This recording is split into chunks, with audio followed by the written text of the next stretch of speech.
A principios de la segunda década del siglo XXI, la evolución del fenómeno blog se va a orientar hacia prácticas de microblogging, especialmente a través de servicios como Twitter, un servicio iniciado en el año 2006 y diseñado, como sabemos, con la intención de que sus usuarios comuniquen a su red de amigos o seguidores qué están haciendo en cada momento mediante el envío de micromensajes de un reducido número de caracteres. La expansión de este tipo de servicios la veremos producirse en gran medida gracias a la generalización del uso de los nuevos smartphones y tablets con acceso a Internet. En cierta forma, la aparición de las aplicaciones de microblogging insinuaba ya desde sus inicios, creo, el destino, diría yo, más evidente de la comunicación 2.0, modificando muchas de las pautas que habían caracterizado hasta entonces a la esfera blog. De hecho, muchas bitácoras personales, hace unos años caracterizadas por largas y reflexivas entradas, han sido sustituidas hoy por cuentas en Twitter, avanzando hacia un modelo puramente conversacional.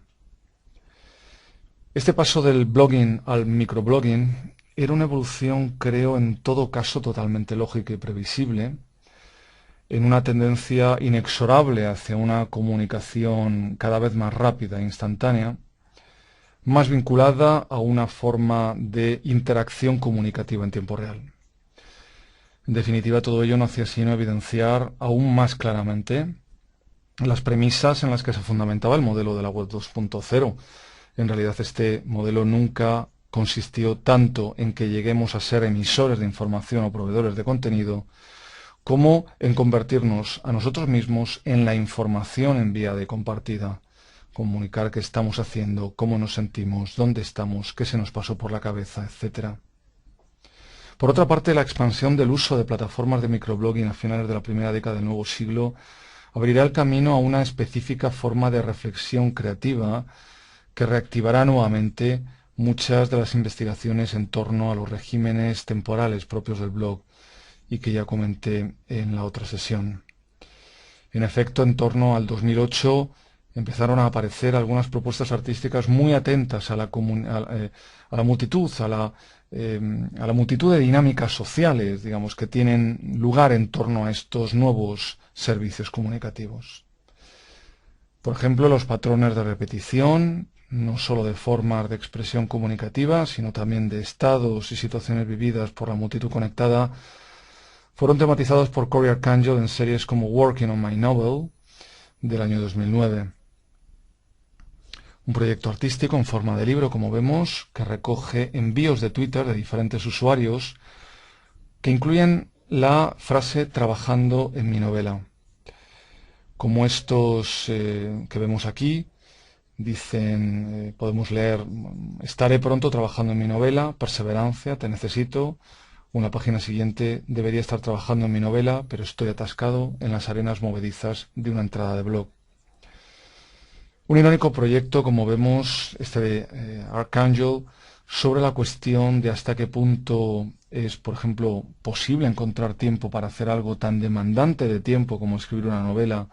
en el mundo de la comunicación instantánea,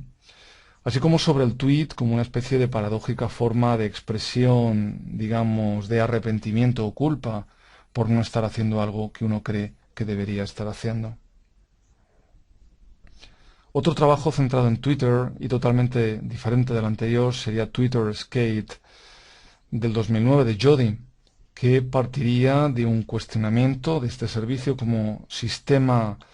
de expresión escasamente reflexivo, como un sistema de expresión casi por impulsos, y que sus autores plantean irónicamente en esta especie de performance en la que un grupo de jóvenes, utilizando teclados de ordenador inalámbricos con ruedas a modo de skateboards, enviaban mensajes vía Twitter. Los mensajes enviados eran los que surgían azarosamente y por ello obviamente ilegibles al pisar esos teclados utilizados como monopatín en una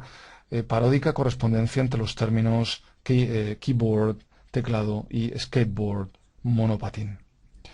Sin duda una malévola referencia a las expectativas que generaba el eslogan corporativo de Twitter. la mejor manera de descubrir lo que está pasando en tu mundo. Muy destacable también dentro del análisis de la idea del tiempo real de la comunicación interpersonal y en red es la obra Waiting de Gregory Chatonsky del 2007 que vemos en la imagen. Un buen ejemplo, creo, de una estética del flujo que nos invita a la experiencia de una combinación de datos en tiempo real procedentes de Internet con imágenes pregrabadas y editadas por el artista. Una ficción automatizada y sin narrativa planificada, en progreso interminable, que hace que cada momento de la obra sea siempre diferente.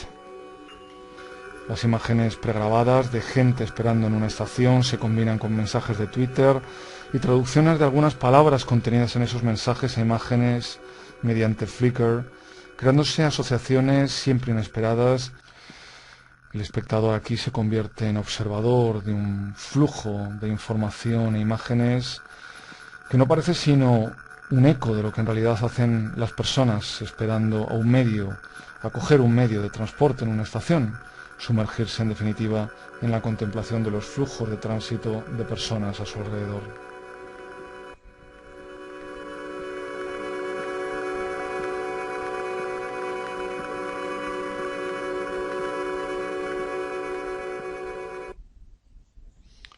Por otro lado, el progresivo auge del número de proyectos artísticos centrados en la red social Facebook, ya desde los últimos años de la pasada década, se pudo comprobar de forma especialmente clara en la muestra Speed Show Open Internet del 2011, comisariada y producida por Aaron Barthold, Mari Glechna y Anne Rocchini, y en donde se incluían trabajos como Facebook Resistance de Tobias Leingruber, Naked on Pluto de Aymeric Mansux, Dave Griffiths y Marloes de Balk, o My Facebook Live de System, un proyecto del 2011.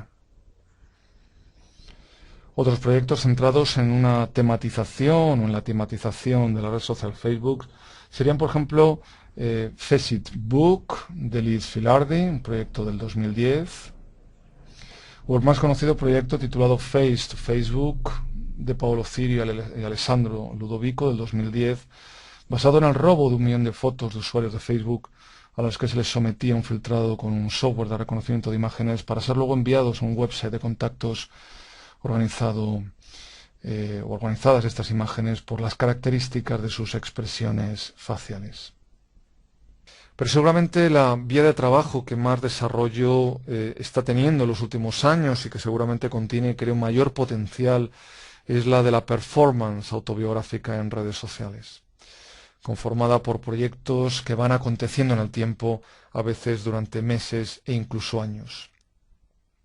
Y entre los muchísimos proyectos de este tipo, podríamos quizá recordar hoy el titulado Excelencias y Perfecciones de Amalia Ullman, desarrollado el año pasado y durante varios meses, en la que la artista creó, basándose en su propia cuenta de Instagram y a través de imágenes de ella misma, un relato semificticio en primera persona en la que se entretejen veladamente multitud de elementos, como la actual fiebre por los selfies y por compartir públicamente en la red este tipo de autorrepresentaciones, los estereotipos sobre la belleza femenina, la seducción y la perfección corporal y sus angustiosos efectos, convirtiendo en tema la ansiedad por la apariencia, el fetichismo del consumo y del lujo, así como las ideas preconcebidas sobre el deseo, el placer, el bienestar o la salud. La estrategia de Ullman, a base de elementos narrativos ficticios,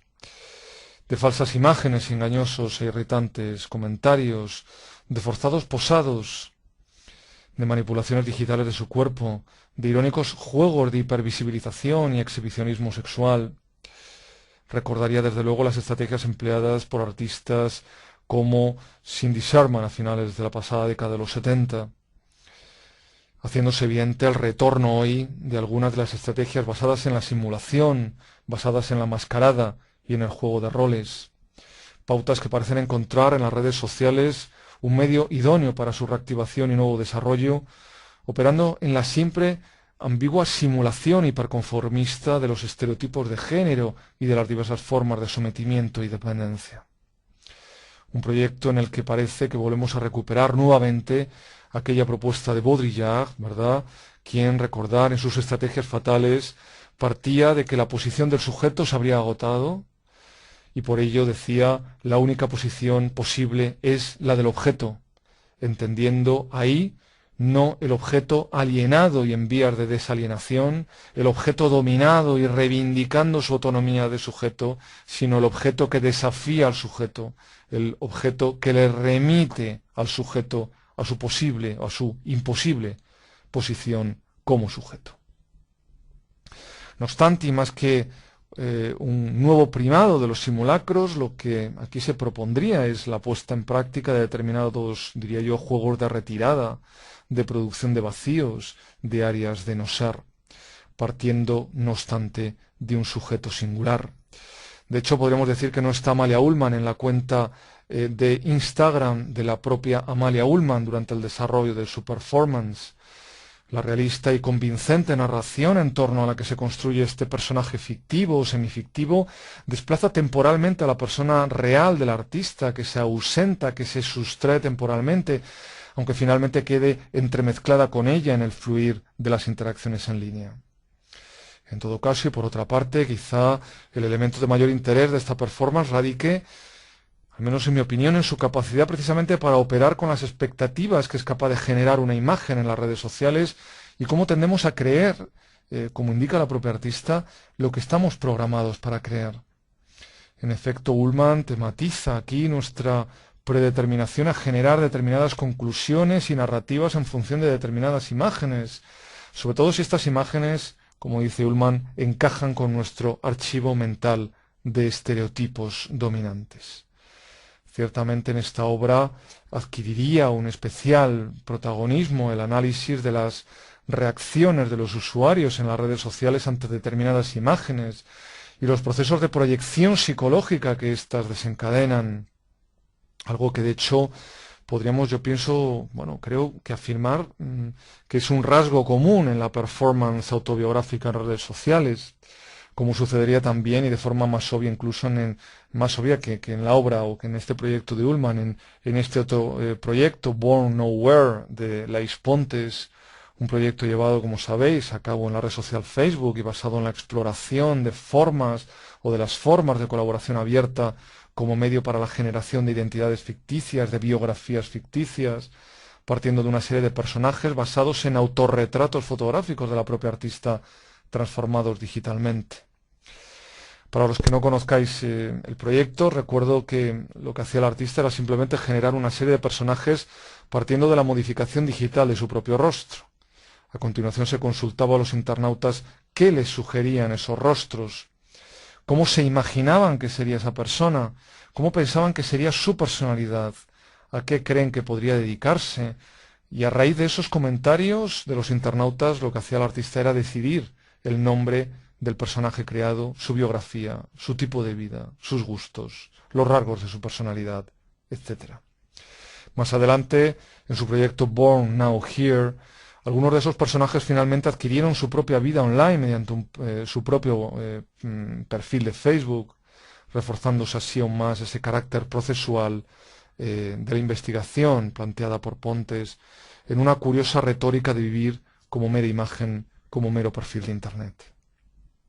Un proyecto en la que la artista no operaba tanto con la simulación de identidades, sino con derivaciones o alternativas posibles de ella misma, conformándose una serie de autorretratos, podríamos decir, de otras personas. En realidad, todas estas iniciativas, todas estas vías creativas, en realidad solo tendrían sentido desde el punto de vista o desde la aceptación de que en las redes sociales a lo que se nos obliga es a hacer de nosotros mismos de forma permanente. Y eso, ya lo sabemos, lo decía Kafka, es siempre lo más difícil. Hacer de uno mismo, qué duda cabe, es tarea complicada. Las redes sociales nos obligan a cada instante a demostrar que somos capaces de tener una vida propia. Eso que Ulrich Beck, ¿verdad?, consideraba aspiración primordial en nuestro tiempo. Y lo cual, desde luego, no parece nada sencillo. Una dificultad que precisamente por ello es tan relevante hoy en el ámbito del arte. habiendo devenido, desde luego, en una cuestión, o se ha convertido en una cuestión central en la creación artística, más vinculada al análisis de las dinámicas que acontecen en las redes sociales, como sucede en series como esta de Penélope Umbrico, titulada Retratos en la puesta del sol, iniciada en el 2010 y conformada, como vemos, por miles de imágenes extraídas de Flickr y etiquetadas como puesta de sol por sus autores. Una serie que jugaría con el conflicto entre el intentar vivir la singularidad y a la vez no poder escapar de la homogeneidad, entre el intento de vivir una vida propia, digamos, y las formas homogéneas en las que caemos al representarla. Esas formas prediseñadas de representación del placer, del tiempo del disfrute, del amor o de la amistad. En suma, lo que se aludiría aquí es a esa contraposición existente entre la representación estereotipada de experiencias comunes y el carácter singular de cada individuo, o que cada individuo, supuestamente habría que decir, y sólo supuestamente, querría proyectar en sus representaciones. Imágenes que, no obstante, probablemente nos obligasen también a recordar las de los artistas que, como Alan McCollum, desde hace décadas investigan en las ambivalencias de la oposición entre repetición y diferencia, en una época en la que o en donde la diferencia parece haberse constituido simplemente como medio para la total homogenización, para la total homologación. Y ya para terminar, un comentario puramente anecdótico, si me lo permitís. Decía antes que hoy no paramos de comunicar, de contarlo todo de nosotros mismos en la red, en un continuo acto de autobiografía permanente y en tiempo real. Por otra parte, seguro que recordáis que Warhol incluyó en el programa de aquella impresionante exposición que hizo en 1968 en el Museo de Arte Moderno de Estocolmo una predicción que llegó a hacerse muy popular. En el futuro, escribió, todo el mundo será mundialmente famoso durante 15 minutos. Pero en realidad esto no se ha cumplido exactamente así. En ese futuro del que hablaba Warhol, es decir, nuestro presente, con las redes sociales y los servicios de microblogging en plena efervescencia, hoy no somos famosos durante 15 minutos, sino algo, diría yo, muchísimo peor.